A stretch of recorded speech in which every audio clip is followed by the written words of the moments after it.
This bulletin proudly brought to you in association with Alex Campbell's Menswear.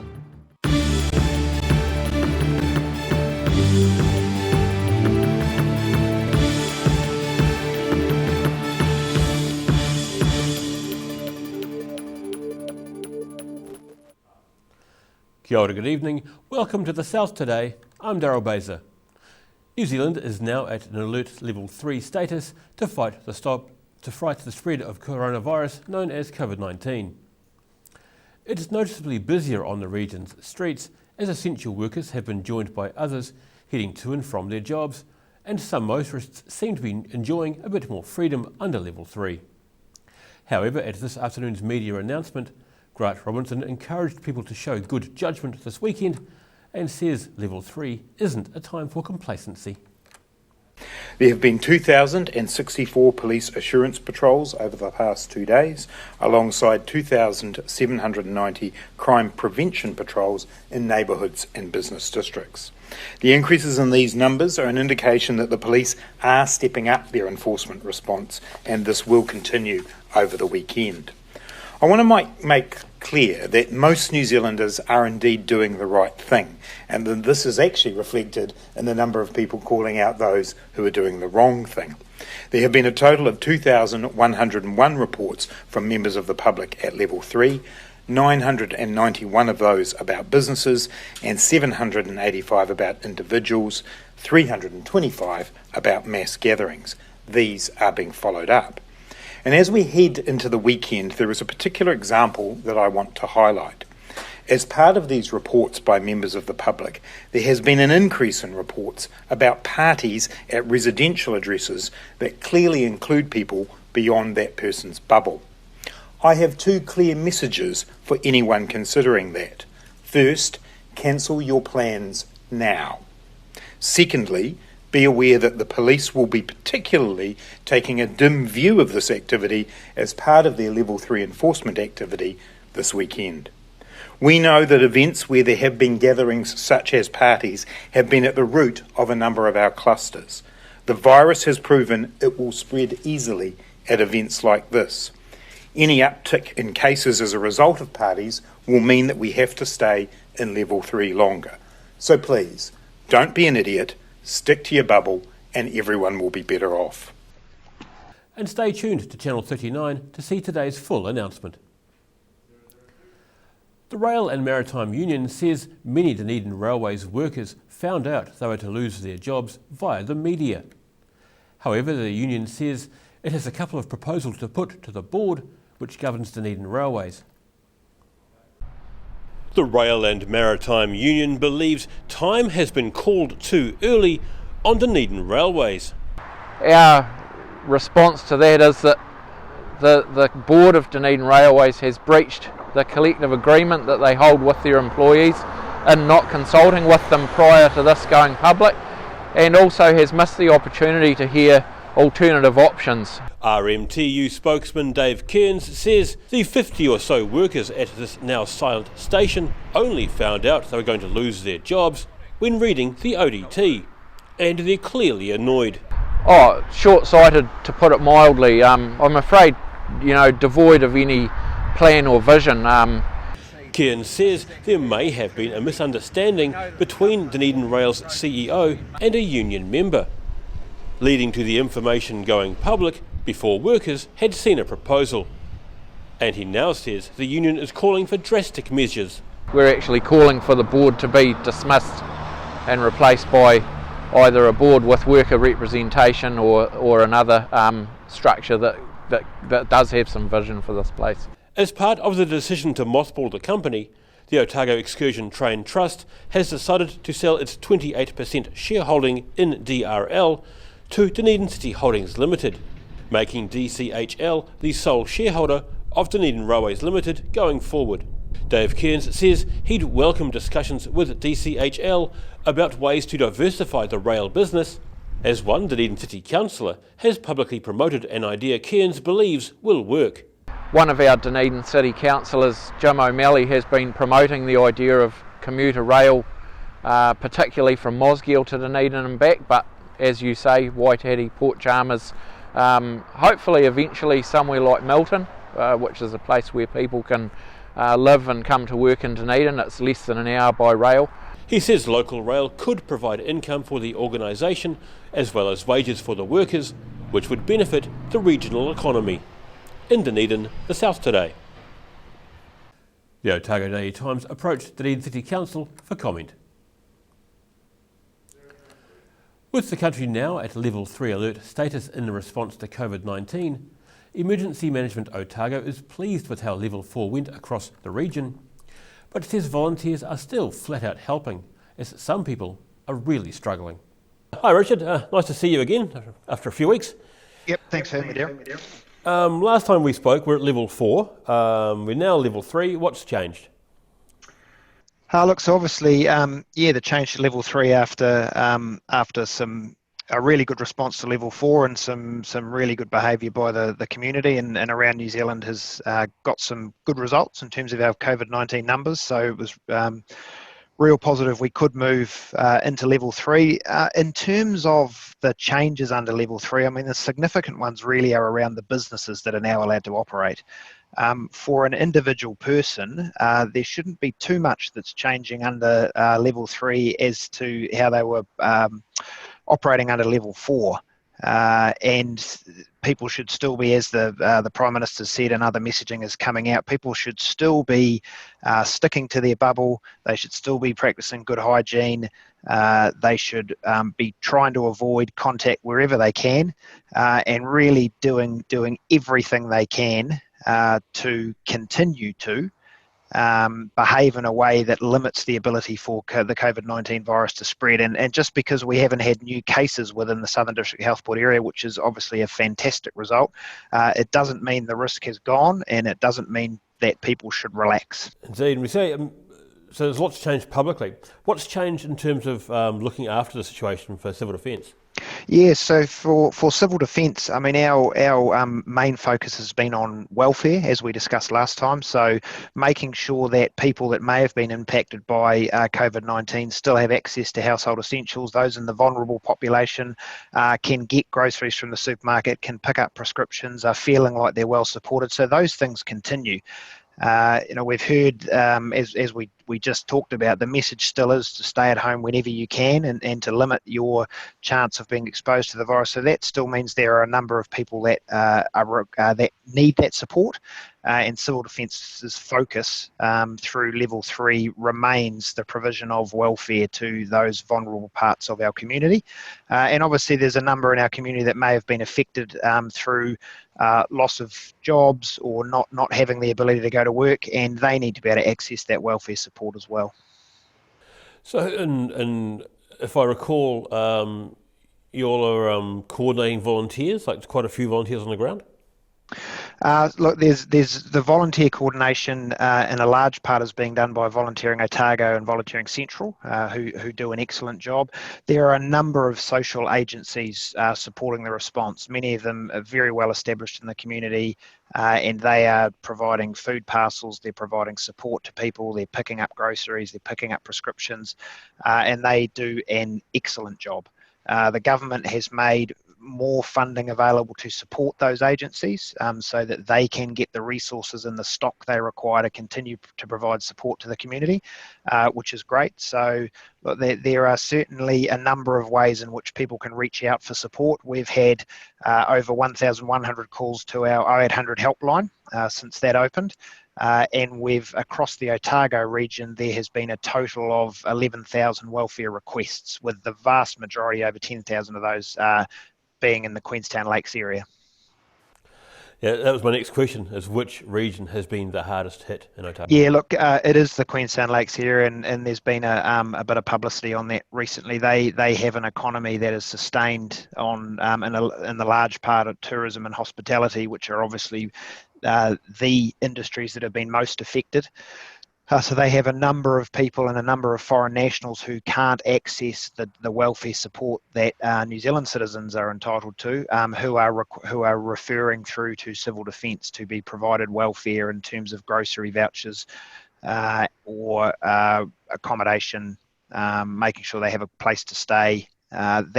So they have certainly been the most affected region within Otago and continue to be.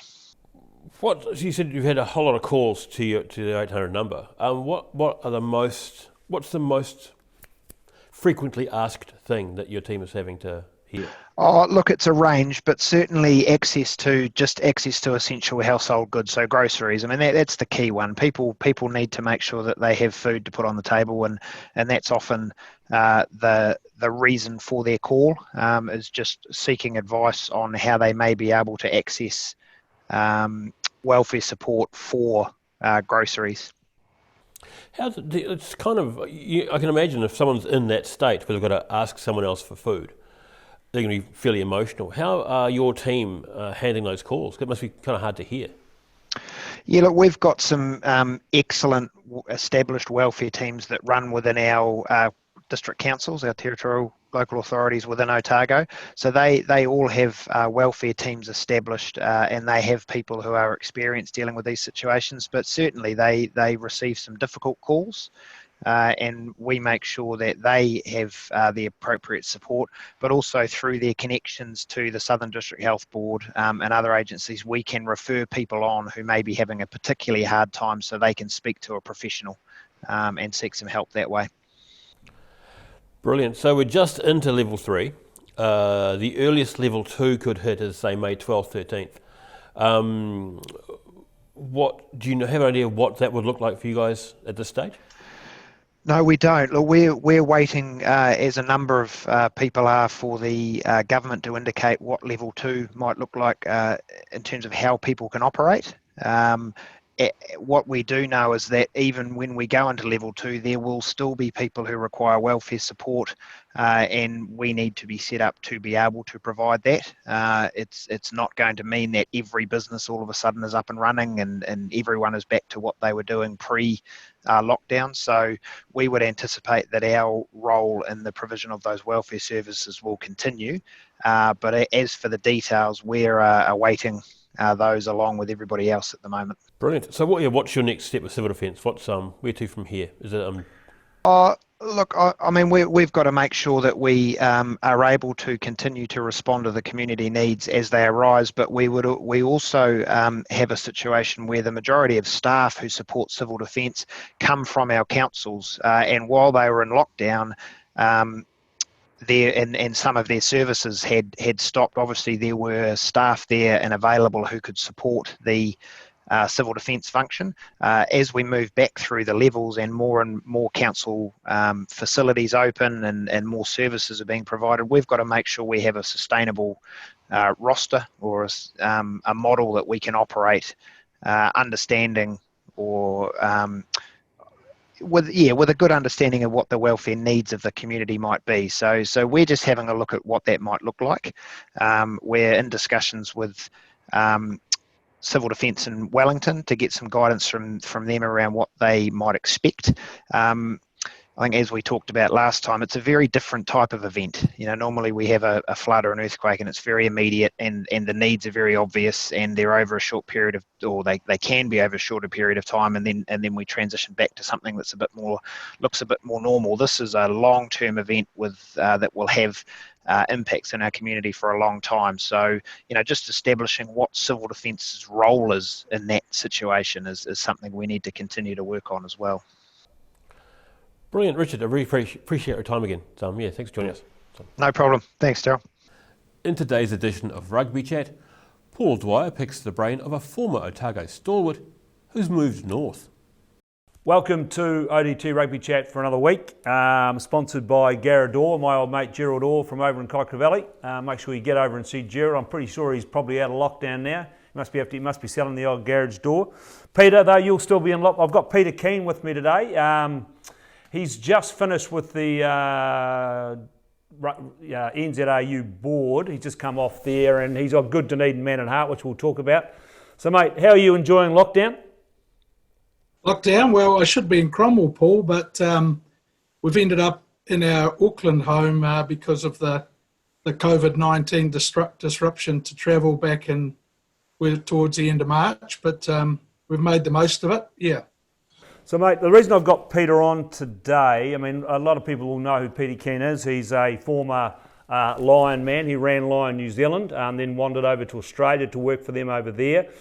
He was heavily involved in Otago rugby going back over the years. He was the manager of a very successful Otago team in the 90s whilst working at Speight's Breweries. He's also been on Peter, you've been on the New Zealand board for the last 6 years? That's correct, Paul. Yep. So, mate, let's talk about that. So, look, are you aware? I mean, you obviously move on from this sort of stuff, but you must be a wee bit disappointed. I mean, rugby's a massive part of your life. Yeah, I am disappointed, Paul. I'd be lying if I said anything else. 6 years and 5.5 years as chairman of the commercial committee, which doubled the revenue, and I thought did pretty good things. And then latterly chairman of the rugby committee.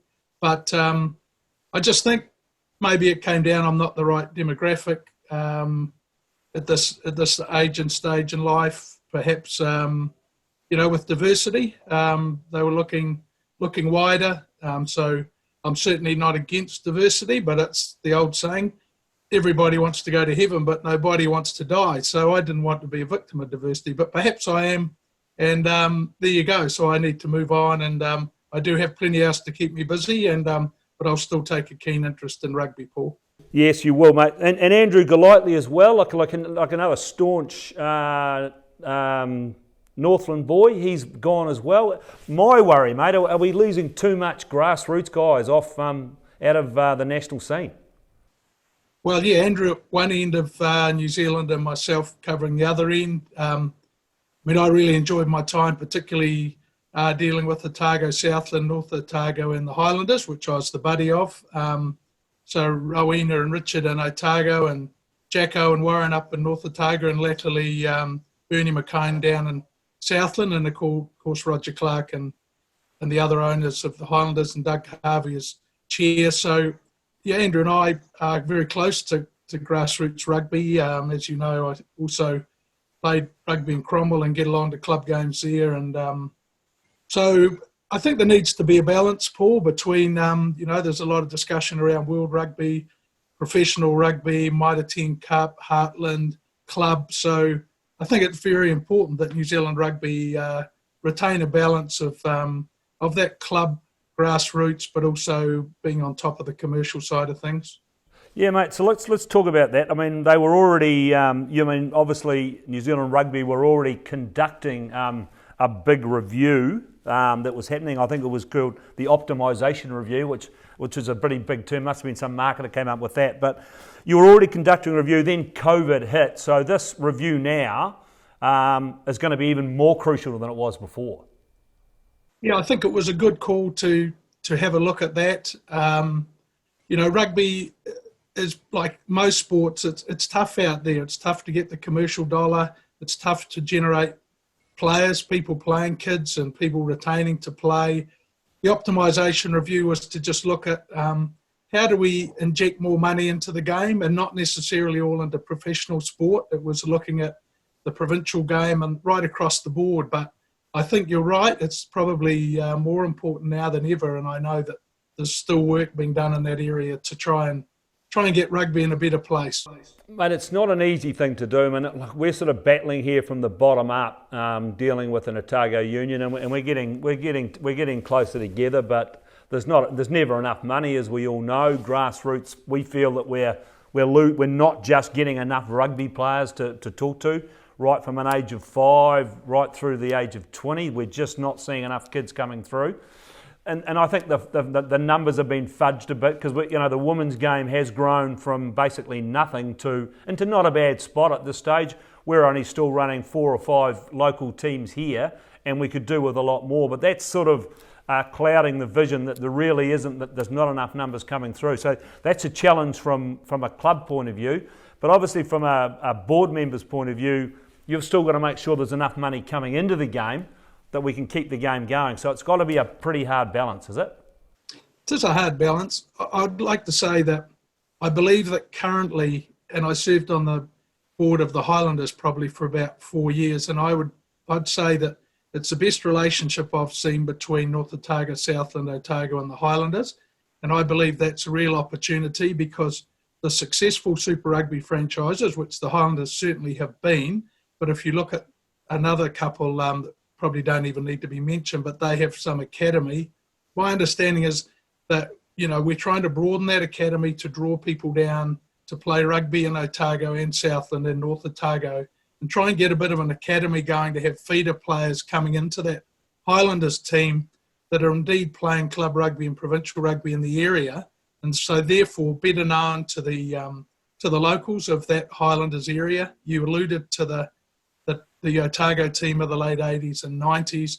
Everyone knew who they were, and people used to go along and support them. So I think that's something that we've got an opportunity to do, Paul, and hopefully there'll be some flow on into club rugby out of that. Yeah, I think because then, but you're right. There needs to be some rationalisation. We've got the Otago, say in Otago, for example, they're running their own academy, and then you've got the Highlanders running an academy. Obviously, under this new system, there should only be one academy run by the Highlanders and Otago and Southland, for that matter. And that academy should be, as you say, serving not only North Otago, but obviously Otago and Southland. That's got to be the way forward. Having every rugby union in the country having an academy seems to me to be crazy. Yeah, I think you're right. And I believe with the better dialogue going on now that, I don't think we're quite there in the Highlanders area, but I know we're getting closer. That was one of the things we were working on, and there was really good communication going on. And so, sure, every Highlanders, Crusaders, whoever they are, they bring people in from outside, but it's also good to have a nucleus of the old, your own local players playing club rugby and provincial rugby as much as they can. The full-length interview is available at odt.co.nz. Now time for a look at the weather. Tonight's weather proudly brought to you by Mole Map. Beginning with the southern view, a time-lapse of last night's excellent sunset. Looking at the situation, expect a mild weekend ahead as the northerly airflow remains, but this will bring rain to the ranges and western high country, and look out for a much colder southerly airflow to arrive on Monday, with snow on the hills down to 500 metres by Monday night. In the southern towns, the Catlins, Vauclutha, Lumsden and Gore are all due for strong northerlies and rain later, with 16 degrees for all of you. Heading over to the Central Lakes, Wanaka and Alexandra are heading for strong northerlies, rain and 16 degrees. Queenstown is similar but 1 degree cooler on 15. While Te Anau can expect strong northwesterlies with rain easing and 15 degrees. To the northern towns, on the coast, Timaru and Oamaru are due for breezy northeasterlies and some cloud. Timaru aims for 20 and Oamaru 18 degrees, while inland, Twizel and Omarama are both in line for strong northerlies, late rain and 16 degrees.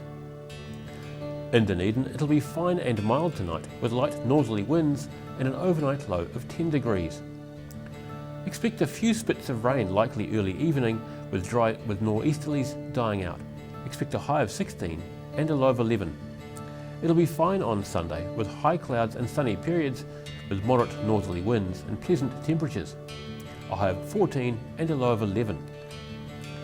And heading to Invercargill, overcast tonight with freshening northeasterlies and an overnight low of 9 degrees. Thick cloud tomorrow with a period of rain clearing mid-afternoon. Expect fresh northerly winds and a high of 17 with a low of 12 degrees.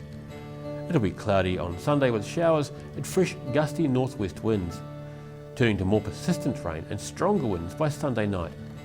Expect a high of 15 and a low of 12. And that's all from the South Today team for this Friday and in fact for the week. For the latest news from the Southern region, head online to odt.co.nz and follow Channel 39 on Facebook and YouTube. And stay tuned to Channel 39 for the latest COVID-19 updates from the government. Have a great weekend. Remember your social distancing and don't burst anyone's bubbles. Ka kite anō. See you Monday.